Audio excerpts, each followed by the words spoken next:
오늘 말씀의 제목은 영광의 때가 왔도다 라는 제목으로 말씀을 나누겠습니다. 예수님은 12장에 오시기 전까지 계속해서 자신의 정체를 감추셨습니다. 그런데 오늘 본문에 보면 예수께서 자신의 정체를 오히려 확연히 드러내고 있는 것을 보게 됩니다. 오병이어 사건 때 예수께서 5천 명을 먹이시고도 12광주리를 남기신 것을 보고 사람들이 임금을 삼으려고 했습니다. 그때도 예수님은 그 사람들을 뿌리치고 혼자 산으로 떠나셨어요.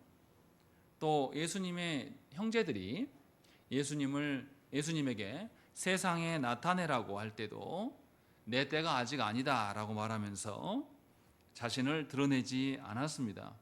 그런데 오늘 본문을 보면 여지까지 그러셨던 예수님이 이상할 정도로 자신을 드러내십니다.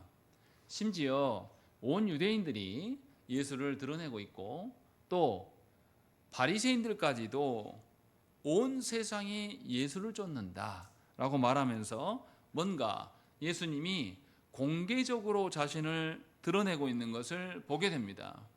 그리고 예수님은 예루살렘에 입성할 때에 나귀를 가져오라고 하시고 그것을 타고 입성하심으로 자신이 누구인가를 우리에게 의도적으로 보여주고 계시는 것을 볼 수가 있습니다. 주께서 이처럼 왜 갑자기 태도를 바꾸셨을까? 전에는 감추었다가 이제는 다시 온 천하의 자신을 드러내는 이것이 무엇을 의미하는 것일까? 라는 것을 우리는 본문을 통해서 보아야 됩니다. 그러면 이제 한 절씩 보시겠습니다. 12절에 보시면 그 이튿날에는 이라고 되어 있습니다. 그 이튿날이 언제를 말합니까? 우리가 12장 1절에 처음 시작할 때 뭐라고 되어 있습니까? 6월절 엿새 전에 이런 일이 있었다라고 이야기를 합니다. 그러면 그 이튿날은 언제입니까? 6월절 닷새 전이다 라는 것을 우리는 알 수 있어요. 우리가 지난 시간에도 보았지만 마리아가 예수의 발 앞에 향유를 붓는 것, 그리고 머리털로 예수님을 닦는 것을 두고 예수님이 뭐라고 말했습니까? 장례를 위한 것이다 라는 것이죠. 다시 말하면 그 이튿날이란 말, 6월절이 5일 전이다 라고 하는 말은 사실은 궁극적으로 무엇을 말하는 것입니까? 예수께서 죽으시기 5일 전이다 라는 것을 본문에서 말하고 있습니다. 그런데 같은 시공간에 있는 오늘 본문에 나타난 사람들은 예수께서 죽으러 이 땅에 오심에 대해서 전혀 기대하고 있지 않습니다. 왜냐하면 그들은 성부의 뜻을 알지 못합니다. 그래서 그냥 명절로만 기억을 하고 있어요. 이처럼 사도 요한은 의도적으로 두 대상을 비교하고 있습니다. 하나님의 뜻을 아는 자와 하나님의 뜻을 알지 못하는 자의 삶의 태도는 완전히 다를 수밖에 없다라는 것을 우리에게 보여줍니다. 그래서 사도 요한은 12절에 또 다른 사람들을 언급하고 있어요. 12절에 누가 나옵니까? 명절에 온 큰 무리라고 되어 있습니다. 이 사람들은 누굽니까? 원래부터 예루살렘에 살았던 사람들입니까? 아니죠. 유대인이기는 하지만 예루살렘에 살지 않고 세계 각처에 흩어져 있는 사람들인데 이들이 6월절 절기가 되어서 예루살렘으로 온 사람들이에요. 그런데 그 사람들만이 예수께서 예루살렘으로 오신다는 소식을 듣고 맞이하고 있다라고 사도 요한은 말씀하고 있습니다. 그러나 예루살렘에 원래 살고 있던 사람들, 그 사람들은 별 반응이 없어요. 왜냐하면 이들은 6월절 절기라는 것은 때가 되면 늘상 있는 것이기 때문에 그냥 반응하지 않고 있음을 설명하고 있습니다. 그래서 예루살렘에 온 사람들, 예수님께 반응하는 사람들과 반응하지 않는 사람들, 같은 유대인들에도 이런 차이가 있음을 보여줍니다. 반응하는 사람들은 어떻게 반응하고 있냐면 13절에 보시면 뭘 들고 바닥에 깐다고 써 있습니까? 종려나무 가지를 갖고 있다라는 것이죠. 종려나무 가지는 유대인들에게 민족주의적인 상징이에요. 로마의 지배에서 벗어나려는 그들의 민족적 자부심과 열망을 상징하는 것이 종려나무 가지입니다. 실제로 지금 기록된 당시 이후에 로마를 제압하는 황제가 나옵니다. 그 황제가 베스파시아누스 황제입니다. 이 황제가 로마의 예루살렘을 제압하고 완전히 예루살렘을 로마가 점령하게 되는 그런 일들을 벌여요. 그리고 우리가 아는 것처럼 이 베스파시우스 황제가 예루살렘에 있는 성전 돌들을 가다가 뭘 짓냐면 우리가 잘 아는 로마에 있는 콜로세움을 짓는 재료로 가져갑니다. 그런데 이 사람이 예루살렘을 점령하고 난 뒤에 완전히 초토화시킨 이후에 기념 주화를 만들어요. 그런데 그 기념 주화에 뭐가 있냐면 종려나무가 있고 그 옆에 여인이 울고 있는 것을 그 주화에다가 동전에다가 새겨 넣습니다. 왜 이렇게 했겠습니까? 이스라엘의 민족적 자긍심이라고 할 수 있는 종려나무 옆에서 울고 있는 이스라엘. 그 이스라엘은 여인 정도밖에 되지 않은 취약한 민족이다 라는 것을 상징적으로 만들기 위해서 그런 주화를 만들었다고 해요. 그만큼 유대인들에게 종려나무 가지는 굉장히 자신들의 민족적 자긍심을 갖는 겁니다. 그런데 예수께서 오실 때에 그 종려나무 가지를 바닥에 깔았다라고 성경은 말해요. 다시 말하면 우리 어떻습니까? 귀한 귀빈이 오면 바닥에 뭘 깝니까? 우리 시대는 빨간 카페트 깔잖아요. 우리 때나 대통령이 해외 순방을 갈 때 국빈 대접을 할 때 바닥에 뭘 깔아요? 빨간 카펫을 까는 거예요. 그런 것과 같다라는 거죠. 지금 유대인들이 절기를 지키기 위해서 사방에 흩어져 있던 자들이 예수님을 보고 이렇게 반응하고 있다는 것입니다. 그래서 유대인들은 예수님을 왕으로 여기고 있습니다. 로마의 황제가 아니라 새로운 왕으로 여겨서 환영하고 환희와 즐거움을 이렇게 표시하고 있습니다. 그런데 로마 황제에게 절하는 것과 이들이 예수님께 절하는 것은 큰 차이가 있습니다. 자신들을 로마로부터 구원할 정치적인 메시아로 이들은 이해했기 때문에 예수님께 이 카페트와 같은 종려나무 가지를 깔았던 것은 자발적인 것이에요. 정말 기뻐서 환희하는 그런 방식으로 서 있다는 것입니다. 그래서 그 뒤에 뭐라고 되어 있습니까? 맞으러 나간 사람이 그냥 조용히 종려나무 가지만 까는 것이 아니라 뭐 했다고요? 호산나 찬송하리로다 라고 호산나를 외쳤어요. 호산나의 뜻은 주여 우리를 구원하소서라는 이런 뜻이에요. 다시 말하면 예수님을 구원해 주실 분으로 그들이 여기고 여호와의 이름으로 오시는 분으로 여겼다는 것이죠. 사실 로마 황제에게 이렇게 말했을 리는 없습니다. 그런데 절기를 지키러 온 유대인들이 분명하게 이 일을 하고 있는 겁니다. 로마 황제의 입장에서 또 그 땅에 있는 분봉왕 헤롯 입장에서는 굉장히 기분 나쁜 일이에요. 황제에게만 돌려줘야 될 임금에 대한 표현들을 누구에게 하고 있는 겁니까? 예수께 하고 있는 겁니다. 그러면 이렇게 예수님에 대해서 왕처럼 대하는 일들을 헤롯이나 로마의 총독이 알게 되면 이것은 내란죄에 해당할 수가 있는 겁니다. 그런데도 이들이 너무나 기쁜 나머지 이것을 무시하고 이렇게 행하고 있다는 것입니다. 그러니까 놀라운 변화예요. 앞에서 예수님에 대해서 원래부터 예루살렘에 살던 유대인들, 종교 지도자들, 사내들인 공회는 예수님을 어떻게 하려고 했습니까? 죽이려고 했는데 이상할 정도로 절기를 지키러 온 그 원거리에서 온 이 유대인들은 예수님을 향해서 이상한 반응을 보이고 있는 겁니다.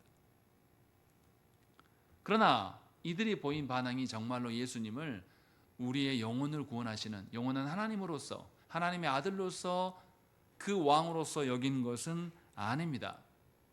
종려나무가 상징한 것처럼 예수님을 정치적인 메시아, 자신들의 민족적인 혈통적인 왕으로 여겼습니다.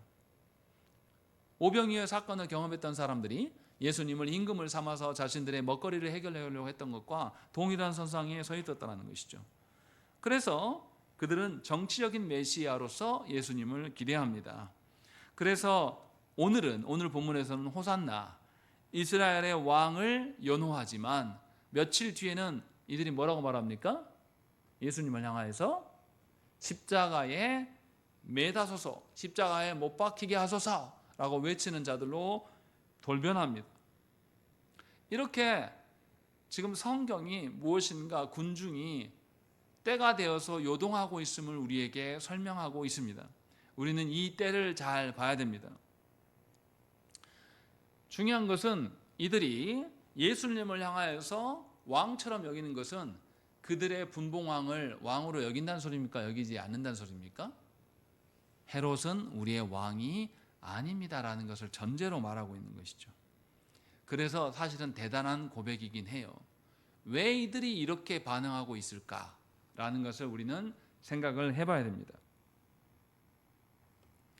그래서 예수님이 뭔가를 반응하셔요. 이들의 반응을 보시고 예수님이 14절과 15절에 나귀 새끼를 가져오라고 말씀합니다. 이 말씀은 15절의 말씀, 시온에 따라 두려워하지 말라. 보라 너희 왕이 나귀 새끼를 타고 오신다 함과 같다.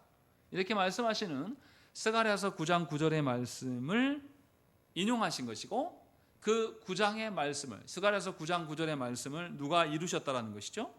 예수께서 의도적으로 이루고 계심을 우리에게 보여줍니다. 이 말은 너희의 메시아가 나귀를 타고 올 건데 그 나귀 새끼를 타고 오시는 예수님이라면 예수님이 누구라고 밝히는 것이죠? 예수님이 스가랴 선지자가 말했던 그 메시아다라는 것을 공개적으로 주님이 선언하고 계셔요.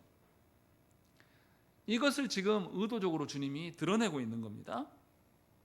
예수님은 자기 자신을 증명할 때에 뭘 통해서 증명하십니까? 기적을 통해서도 증명을 하시지만 그것보다 더 중요한 말씀을 성취하심으로 자신이 누구인지를 드러내 보이십니다. 그렇게 해서 자신의 방식대로 자신을 드러내는 것이 아니라 그 말씀을 이미 주셨던 성부 하나님의 방식으로서 이 자신의 정체성을 우리에게 알려줍니다. 그래서 자신의 정체성을 드러낼 때도 예수님은 성부께 철저하게 순종하고 그 말씀에 순종하는 방식으로 우리에게 당신이 누구인가를 드러내고, 그 메시아이신 그분이 오셨다라는 것은 궁극적으로 성부 하나님의 사랑을 드러내는 것임을 우리에게 보여줍니다. 자신을 드러내고 자신을 자랑하려고 하시는 것이 아니라 철저하게 성부의 뜻에 맞춰서 성부의 의증과 사랑을 우리에게 보이시는 것이 바로 예수님의 행하신 일임을 14절과 15절에 볼 수가 있습니다. 여기에서 또 중요한 것은 뭐냐면 예수님은 유대인들을 향하여서 시온의 딸이라고 부릅니다. 예수께서 시온의 왕이신 것은 하나님의 백성이 그 본향 시온으로 가야 하는데 그 갈 수 있는 것은 바로 예수 그리스도만으로만 가능한 것입니다. 그래서 시온의 딸이라고 부르시고, 시온의 딸들이 성부께 나아갈 수 있는 유일한 통로는 바로 예수 그리스도이심을 강조하고 있습니다. 그래서 모든 그리스도인들은 예수 그리스도를 통하여서 하나님께 나아갈 수가 있는 것이고, 예수 그리스도를 닮아서 예수 그리스도를 따라서 그 영광의 자리로 나아갈 수 있음을 우리에게 알려줍니다.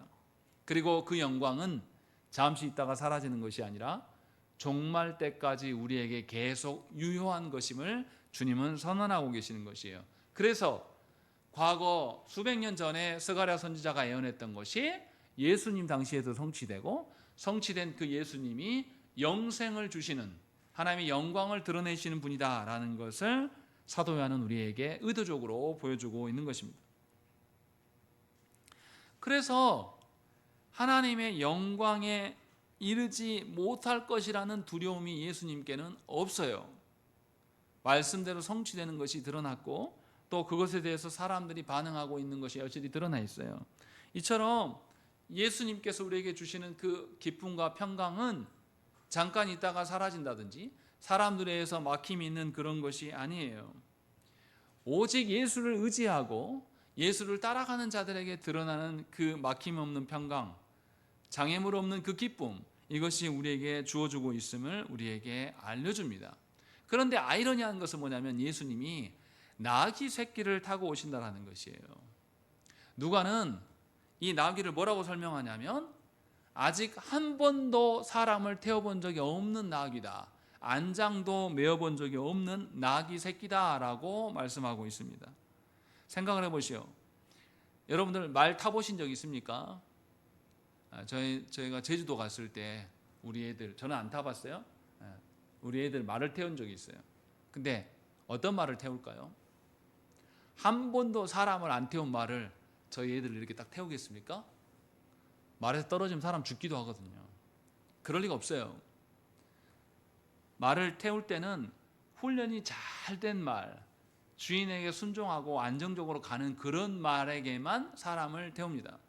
더더구나 지금 유대인들이 임금으로 여기는 그 예수님이 한 번도 타지 않는 나귀 새끼, 그런 사람이나 짐을 운반해보지 없는, 검증되지 않는 나귀를 타셨다는 것은 예수님이 얼마나 하찮게 여겨지고 있는가가 드러나는 겁니다. 사실은 고대에서 뭔가 왕의 위엄과 장군의 승리를 나타낼 때는 나귀가 아니라 뭘 탑니까? 말을 타고 옵니다. 그런데 예수님은 이상할 정도로 사람이 타기에 매우 위험할 수 있고 불안정한 나귀 새끼를 타고 오신다라고 성경은 말씀합니다. 이 의미가 무엇일까요? 뭘 말하려고 하는 걸까요? 예수께서 나귀를 타심에 대해서 오해하지 말아야 될 것은 주님이 볼품없는 왕이고 주님이 능력이 없어서 나귀 새끼를 타는 것이 아닙니다. 또 나귀 새끼를 타고 오심을 보여주는 것으로 인하여서 사람들로부터 뭔가를 보이려고 하시는 것이 아니라 다른 의도가 있다는 겁니다. 사람들에게 무엇인가를 알려주고 싶으신 것이에요. 우리가 기억해야 될 것은 예수께서 이 땅에 오심 자체가 벌레 같은, 구더기 같은 우리들에게 하나님의 사랑을 전하기 위해서 스스로 낮추셔서 오신 하나님이라는 거죠.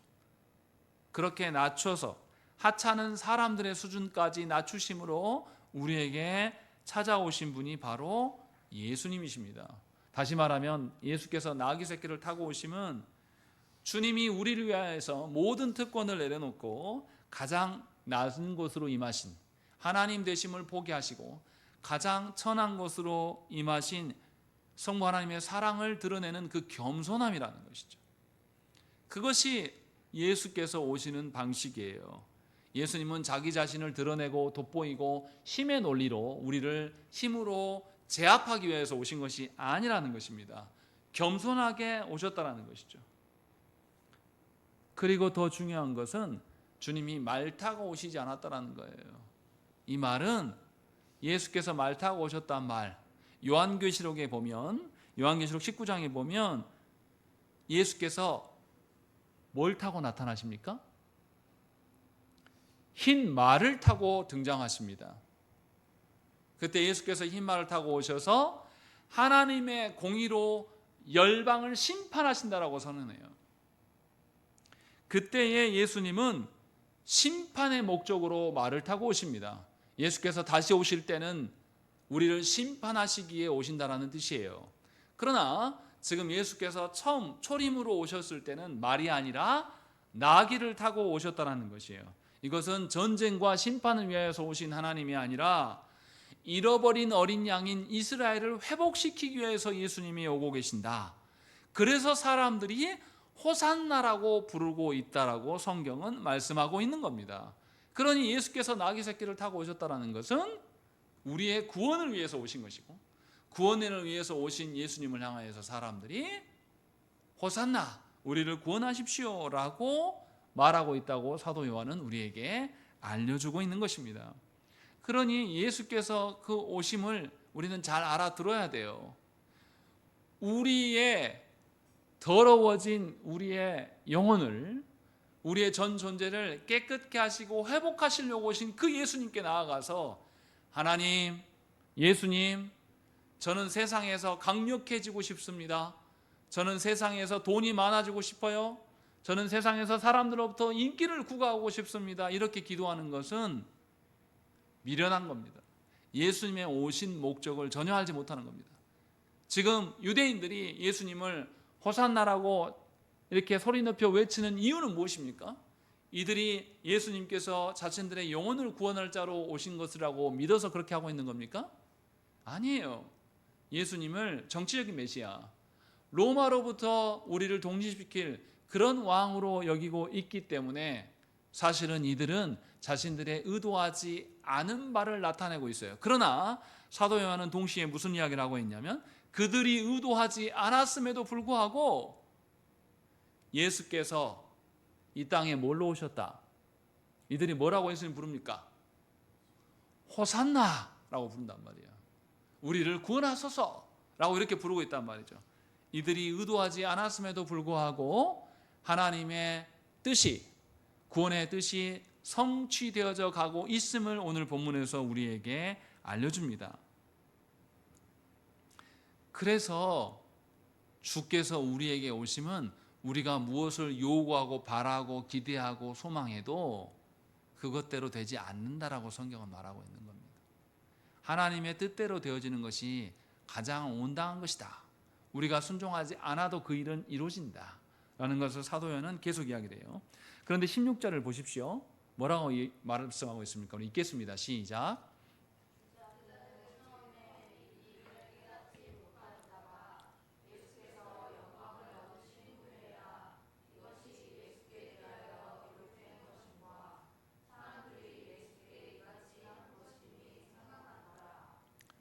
제자들이 그 당시에 예수께서 무엇 때문에 예루살렘에 오신 것을 알았다는 겁니까? 몰랐다는 겁니까? 전혀 몰랐다는 거죠.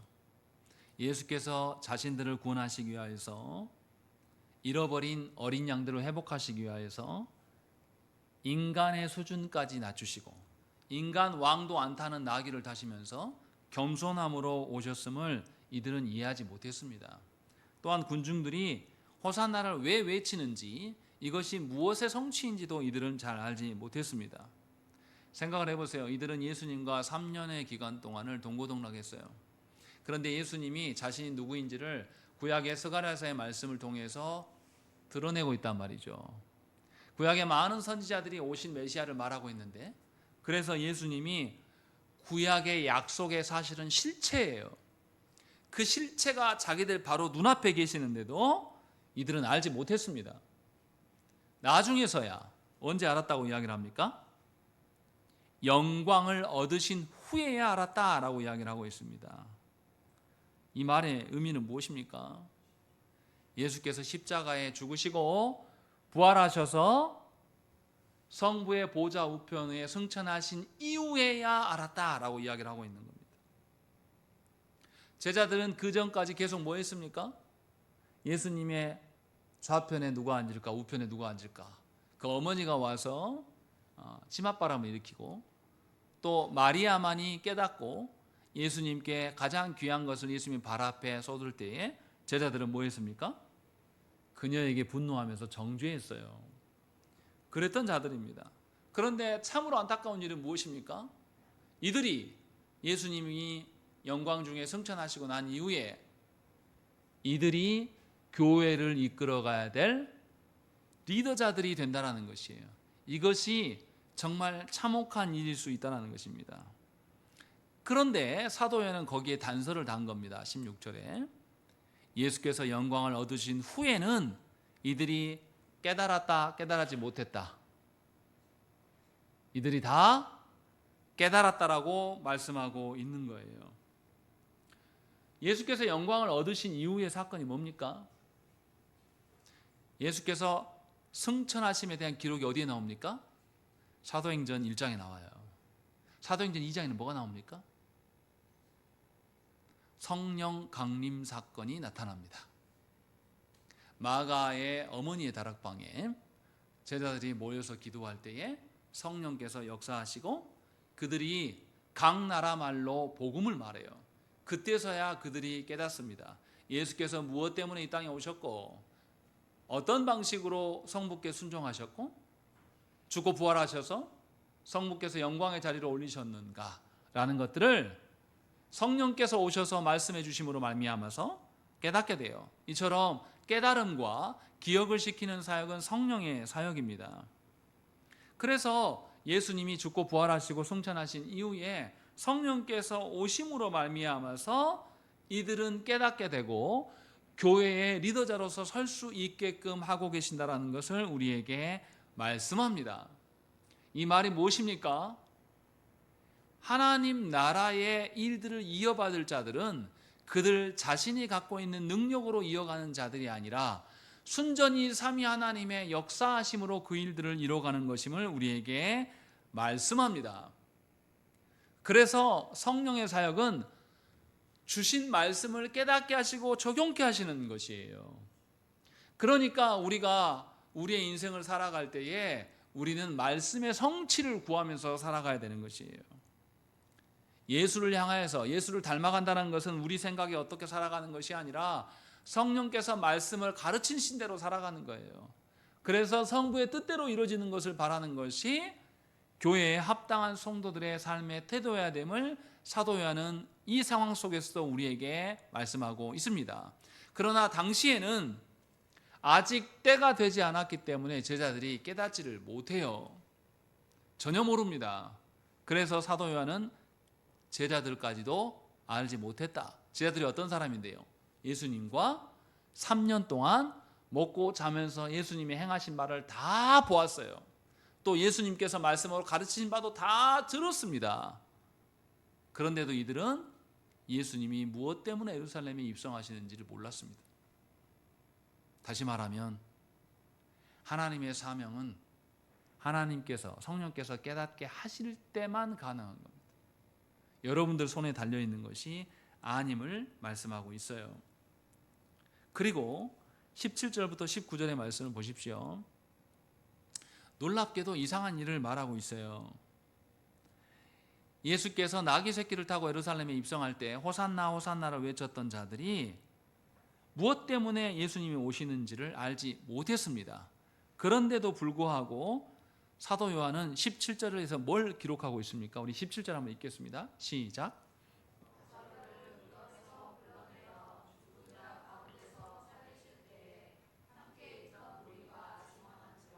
놀랍게 증언하는 자가 있다라고 말해요. 이들이 뭘 증언했겠습니까? 나사로가 살아났어. 이 기적을 증언했을까요? 아니면 그 기적을 일으키신 예수님을 증언했을까요?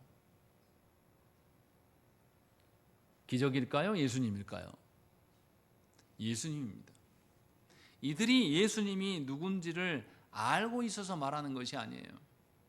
이들도 모르게 자신들이 증언자로 쓰임받고 있다고 사도 요한은 우리에게 말씀하고 있어요. 이게 의미하는 바가 무엇입니까?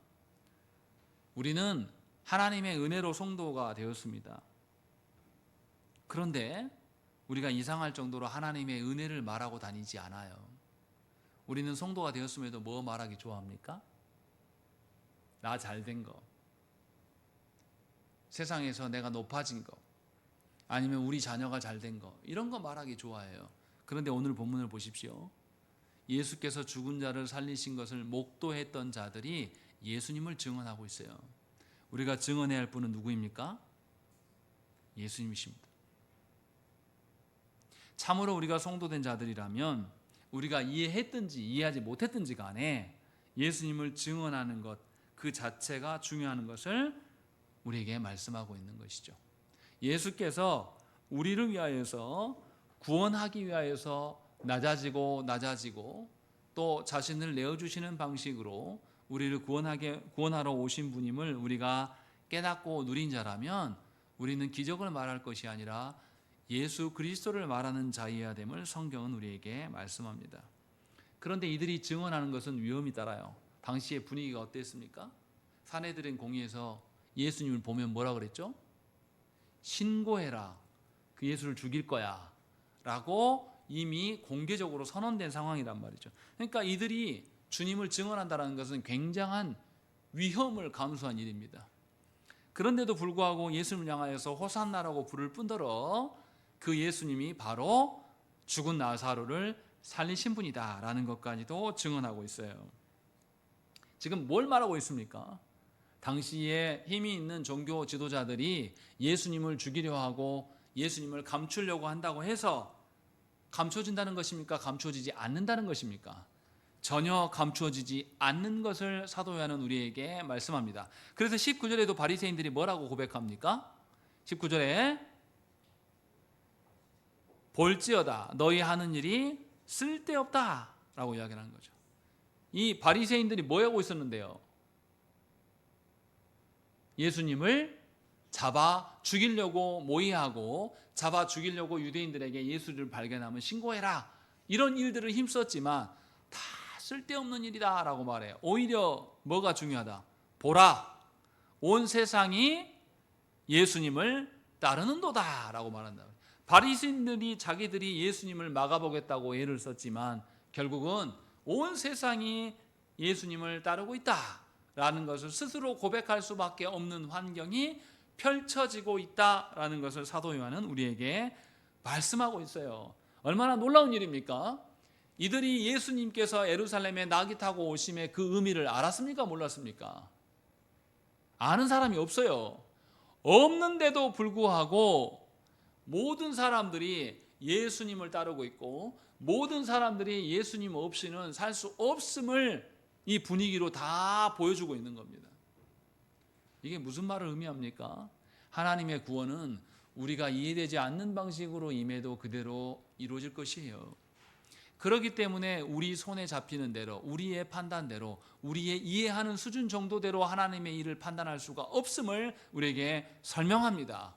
또한 우리가 이해하지 못하여서 하나님을 증언하지 않을지라도 하나님은 놀랍게도 누구의 입술을 들어서, 이 유대인들의 입술을 들어서, 또 누구의 입술을 들어서, 놀랍게 예수님을 대적하는 바리새인들의 입술을 들어서 온 세상이 누구를 따른다? 예수를 따름을 선언하고 있는 것을 우리에게 알려줍니다. 그렇다면 저와 여러분들이 하나님의 참다운 도구로 된다면 우리는 누구를 증언해야 됩니까? 예수 그리스도를 증언하지 않을 수가 없는 거예요. 사도 요한은 이 이야기를 하고 있는 거예요. 정말로 너희를 구원하시기 위하여서 자기 자신을 한없이 겸손히 낮추신 그분으로 인하여서 구원을 받은 자라면 어떻게 너희가 예수님을 증언하지 않겠는가?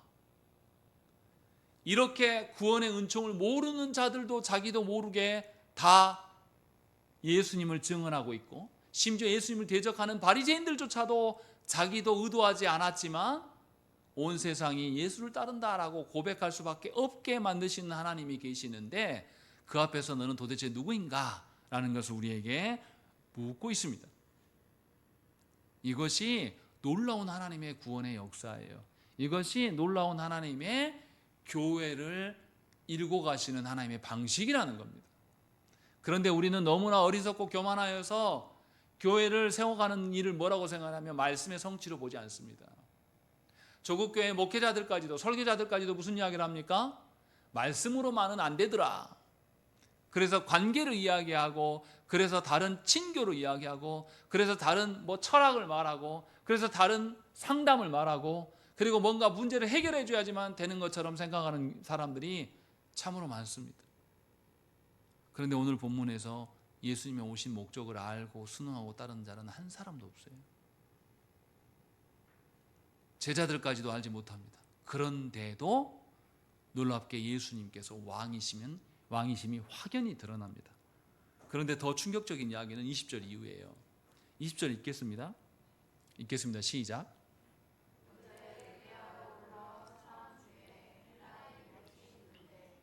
이거 이상한 이야기입니다. 누가 절기를 지키러 올라왔다고요? 그냥 절기를 습관적으로 지키러 올라온 것이 아님을 사도 요한은 강조합니다. 그래서 뭐하러 올라왔다고요? 예배하러 올라온 자들이다. 누가요? 헬라인이요. 이거 정말 이상한 이야기예요. 당시에 로마법에서는 헬라인이 유대교로 개종할 수 없습니다. 유대인만이 명절에 성전에 예배드리러 가는 것이 허용되었어요. 로마법에 의하면. 다시 말하면 헬라인이 이렇게 올라가는 것은 로마법을 어기는 것이고 잘못하면 처벌받을 수 있는 일입니다. 그럼에도 불구하고 이들이 그저 형식적으로 유월절을 지키기 위해서 올라왔다라고 기록하지 않고 명절에 뭐하러? 예배하러 하기 위하여서 이들이 올라왔다라고 말씀하고 있어요. 그리고 이들이 와서 또 뭘 찾습니까? 21절 읽겠습니다. 시작.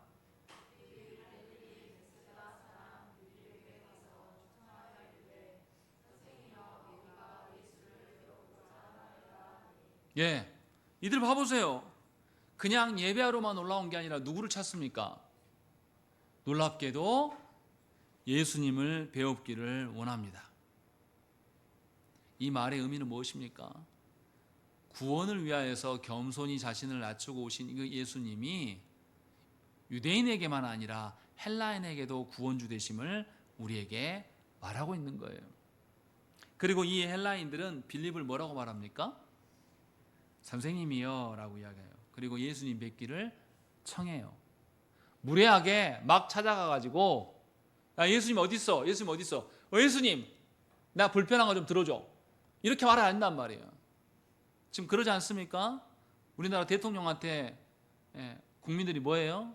대통령이 자신을 낮추고 국민들과 대화를 하러 가면 그 단체장들이 와서 거시적인 일을 해치우는 게 아니라 와서 뭐 하고 있어요? 한 사람 한 사람 가지고 동네 이장, 통장한테 말하듯이 가가지고 나 장사가 안 돼서 힘들어 죽겠는데 이것 좀 해결해줘, 저것 좀 해결해줘. 이런 일들이 지금 대한민국에서 벌어지고 있습니다. 지난 정부에서 어떻게 했습니까? 이태원 참사를 당한 사람들, 세월호에서 자식들을 잃은 사람들이 진상규명 해달라라고 요청했을 때 대통령이 어떻게 했습니까? 행자부 장관이 어땠습니까?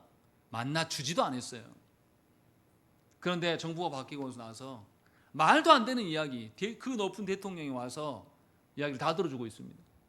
아주 무례하게 말하는데도 웃으면서 들어주고 있는 현실을 우리 보고 있어요. 그런데 오늘 헬라인 보십시오. 예수님께 아주 정중함을 보이고 있습니다. 자기의 신분을 잘 알기 때문에 직접 예수님께 나아가지 않고 제자들에게 요청하고 있어요. 간청하고 있는 겁니다. 왜냐하면 이들은 예수님을 향한 간절함이 있습니다. 얼마나 이게 아이러니한 일입니까? 메시아를 하나님께서 누구에게 약속하셨습니까?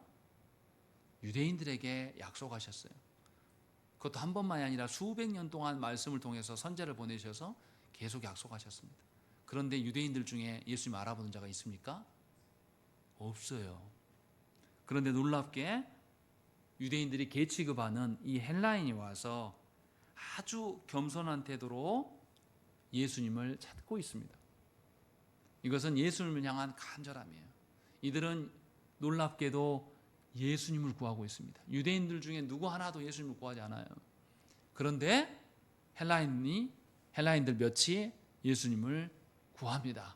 그리고 빌립과 안드레의 태도도 보세요. 뭐라고 되어 있습니까? 22절에 안드레와 빌립이 예수께 가서 여쭈니 라고 되어 있습니다. 이들이 아마 둘이 의논했겠죠. 빌립 선생한테 요청했을 때 빌립이 안드레에게 말했고 둘이 의논한 다음에 예수님께 나아가는 것을 볼 수가 있습니다. 그런데 안드레는 어떤 사람입니까? 안드레 형이 누굽니까? 베드로입니다. 베드로를 예수님께 인도한 사람이 누굽니까? 안드레예요. 안드레가 또 누구를 인도합니까? 오병이어 사건 때 도시락을 가진 그 소년을 예수님께 인도한 사람이 또 안드레입니다. 안드레가 또 여기서 뭐하고 있습니까? 헬라인을 누구에게 인도합니까? 예수께 인도하고 있습니다. 안드레는 자신을 드러내지 않아요. 철저하게 예수님께 영혼들을 인도하고 있는 것을 보여줍니다. 이것은 예수님을 닮아가는 겁니다. 예수님도 자기 자신을 드러내지 않습니다. 성부의 사랑을 우리에게 전하시기 위하여서 자신을 낮추고 겸손함으로 나아가시는 것을 볼 수가 있어요. 그 예수님을 닮아서 안드레도 이런 태도를 보이고 있고 또 예수님을 찾는 헬라인이 이방인이지만 그가 예수님께 아주 경청하는 마음으로 나아갑니다. 그런데 이렇게 나아갔는데 좀 맥락이 안 맞아요. 23절에 뭐라고 그럽니까? 23절 읽겠습니다. 시작.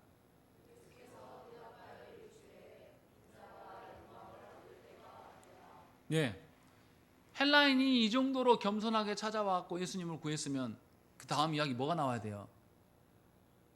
예수님이 이 자의 믿음을 내가 보고 이 자의 믿음이 복음이 전해지는 곳에 늘 있겠다. 이런 말씀 정도 해도 되잖아요. 안 해주십니다. 갑자기 엉뚱한 이야기를 하세요. 뭐라고 되어 있습니까?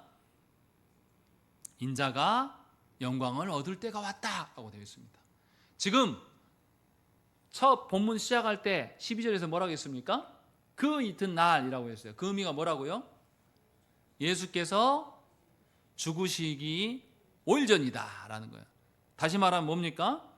예수님이 죽음에 가까워지고 있다 라는 것을 말하고 있어요. 그런데 예수님 뭐라고 말합니까? 내가 죽을 때가 됐다 이렇게 말하지 않고 예수님 뭐라고 말하는 거예요? 인자가 영광을 얻을 때가 됐다라고 말씀하고 있는 거죠. 어떻게 죽을 날이 가까웠는데 영광을 말합니까? 예수님이 이렇게 말할 수 있는 근거는 무엇입니까? 예수께서 자기 자신을 여태 감추다가 12장에 들어와서 갑자기 다 자기 자신을 드러내요. 말씀의 성취로서도 드러내 보여드립니다. 왜 그럽니까? 성부께서 정하신 때가 되었기 때문이에요. 그 때가 되면 예수님은 어떻게 됩니까?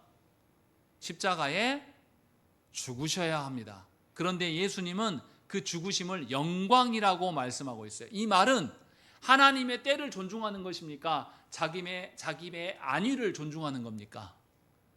예수님은 철저하게 자기의 죽으심에 대해서는 뒤로 팽개치고 하나님의 때에 집중하고 계심을 우리는 알 수가 있습니다. 무슨 말입니까? 하나님의 때를 존중하는 자에게 뭐가 드러난다는 거예요? 성부 하나님의 뜻과 영광이 드러나는 것을 사도 요한은 우리에게 말씀하고 있습니다. 6월절의 어린 양을 생각해 보십시오. 6월절의 어린 양은 반드시 죽어야 됩니다. 그래서 그 피를 문지방에다 발라야 돼요. 문 인방에. 그런데 그 죽음으로 끝납니까? 6월절 어린 양이 죽음으로 말미암아서 뭐가 있습니까? 구원이 있어요. 그래서 하나님은 6월절에 어린 양을 잡으라고 하셨습니다. 마찬가지로 예수께서 자기 자신을 죽는 데 내어줌으로 말미암아서 피 흘리심으로 말미암아서 죽으심으로 끝나는 것이 아니라 이로 인하여서 뭐가 있습니까? 구원이 있어요. 이 구원은 누구의 뜻입니까? 성부의 뜻이에요. 예수님은 지금 무슨 이야기를 하고 있냐면 이 성부의 때가 될 때까지 지금까지 어떻게 했습니까? 인내하면서 순종하면서 자신의 때가 아닐 때는 자기 자신을 어떻게 했어요? 철저하게 감추셨습니다. 이 때가 이를 때까지 자기 자신을 계속 감추는 순종의 삶을 살아오신 거예요. 이것을 지금 우리에게 보여줍니다. 예수께서 나귀만을 타신 분이 아니에요. 예수님이 다시 오실 때 종말의 그때는 예수님이 뭐 타고 오신다고요? 말을 타고 오실 거예요. 왜냐하면 그것이 누구의 뜻이니까? 성부의 뜻이니까 그렇게 하신단 말이에요. 예수님이 능력이 없습니까? 아니에요. 능력이 있습니다. 예수님이 판단이 없습니까? 판단이 있으신 분이에요. 그런데도 예수님은 뭐 하냐면 자기 자신을 죽음에까지도 내어주면서 누구의 때만을 드러냅니까? 성부의 때만을 드러내는 자로 사시는 거예요. 다시 말하면 성부의 때가 있어요. 먼 미래의 때가 있습니다.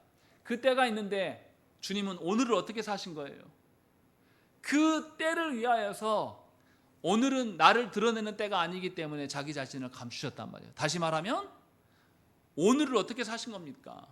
하나님의 때에 맞추어서 오늘을 사신 분이라고 사도 요한은 지금 말씀하고 있는 겁니다. 그러면 예수를 통하여서 구원받은 자라면, 예수를 통하여서 성부의 사랑을 조금이라도 아는 자라면 우리는 어떻게 살아가야 됩니까? 오늘을 내가 주인이 되어서 내 형편과 상황에 맞춰서 내 마음대로 살아가는 것입니까? 아니면 하나님의 때를 위하여서 오늘도 인내하면서 절제하며 살아야 됩니까? 우리의 오늘은 하나님의 때를 위한 오늘이 되어야 됩니다. 우리의 오늘은 하나님의 때를 위한 오늘이 되어야 돼요. 하나님의 때를 위한 나의 생각이 돼야 되고, 하나님의 때를 위한 나의 감정이 있어야 되는 것이고, 하나님의 때를 위한 나의 의지가 있어야 되는 겁니다. 내가 하고 싶다고 해서 하는 그런 삶이 아니라, 내가 정했다고 해서 내 때를 내가 정한 대로 살아가는 것이 아니라 그 하나님의 영광의 때를 두고서 오늘을 살아가는 것이 성도의 삶이라고 사도 요한은 우리에게 말씀합니다. 이것이 순종이고 이것이 하나님의 영광입니다. 하나님의 때를 기다리고 살아가는 자는 그래서 자기 자신을 들춰내 보이지 않습니다. 하나님의 때를 위해서 사는 자는 자신의 형편이 어렵고 자신의 감정이 죄로 인하여서 연약해지고 힘들어도 그 감정에 휘말리고 살지 않아요. 언제나 하나님의 때를 바라고 소망하며 하나님의 때에서 자신이 멀어질까 봐 그것을 붙들고 살아가는 자가 참된 성도임을 성경은 우리에게 말씀합니다. 예수님은 그 영광의 때를 이미 우리에게 보이셨습니다. 그러므로 예수 그리스도로 구원받은 우리는 하나님의 영광의 때를 위하여서 살아가는 것이 너무나 지당한 일이에요. 지금 당장 하나님의 공의가 드러나지 않고 불의한 자들이 득세하고 불의한 자들이 나를 핍박하고 멸시할지라도 그것으로 인해서 슬퍼하고 우는 것이 아니라 오히려 내 감정을 추스리면서 그들이 난리법석을 칠지라도 누구의 뜻대로 된다? 하나님의 뜻대로 되어질 수밖에 없음을 믿는 것. 그래서 하나님의 그 영광의 때를 오늘로 두고 살아가는 자, 그가 참된 하나님의 자녀임을 믿으시기 바랍니다. 우리 함께 기도하시겠습니다.